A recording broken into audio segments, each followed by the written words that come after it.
আসসালামু আলাইকুম সুপ্রিয় দর্শক, আজকে আপনাদের সাথে শেয়ার করব জিঙ্কো 580 ওয়াটের যে সোলার প্যানেলটা আছে এই প্যানেলের আউটপুট এবং রিভিউ নিয়ে।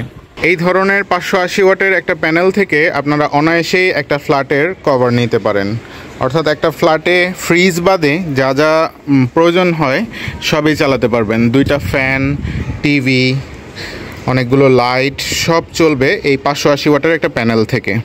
আজকে আপনাদের সেটাই দেখাবো, এই প্যানেলের আউটপুটটা দেখাবো। মূলত রৌদ্রোজ্জ্বল দিনে আমরা এই প্যানেলটি থেকে 28 বা 30 অ্যাম্পিয়ারের মতো পেয়ে থাকি। এই 30 অ্যাম্পিয়ার কিন্তু আমরা প্যানেল থেকে পাই না। প্যানেলটা মূলত 24 ভোল্টের প্যানেল, এটাকে 12 ভোল্টে কনভার্ট করলে দেখা যায় 30 অ্যাম্পিয়ারের মতো আসে। যদি সরাসরি প্যানেল থেকে হিসাব করি তাহলে সর্বোচ্চ 10-12 অ্যাম্পিয়ার বা 13 অ্যাম্পিয়ারের মতো আমরা আউটপুট পাই। জিঙ্কো 580 ওয়াট প্যানেলের দাম নিয়ে আমাদের চ্যানেলে একটি ভিডিও রয়েছে, উপরে ডান পাশে কর্নারে আই বাটনে সেই ভিডিওর লিঙ্ক দিয়ে দিলাম, দেখতে ভুলবেন না যেন।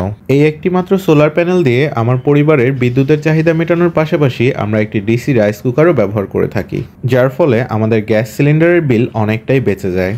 এখানে সবচেয়ে বড় যে বিষয়টি সেটি হলো মেন্টাল স্যাটিসফ্যাকশনের। আমার বিদ্যুৎ আমি নিজে উৎপাদন করি, কোনো আদানি পাদানির দিকে চেয়ে থাকতে হয় না। সরকারের কাছে অনুরোধ থাকবে সাধারণ জনগণকে সোলার লাগাতে আর্থিক সহযোগিতা করুন, বাংলাদেশকে স্বনির্ভর করে গড়ে তুলুন। আর দর্শকদের কাছে অনুরোধ থাকবে এই ভিডিওটি উপর মহলের কাছে পৌঁছাতে বেশি বেশি শেয়ার করুন। আজকের মতো এখানেই বিদায় নিচ্ছি। ভিডিওটি ভালো লাগলে ছোট্ট একটি লাইক দিতে ভুলবেন না, আর আমাদের চ্যানেলে সোলার বিষয়ক অনেকগুলো ভিডিও রয়েছে, সেগুলো দেখতে ভুলবেন না।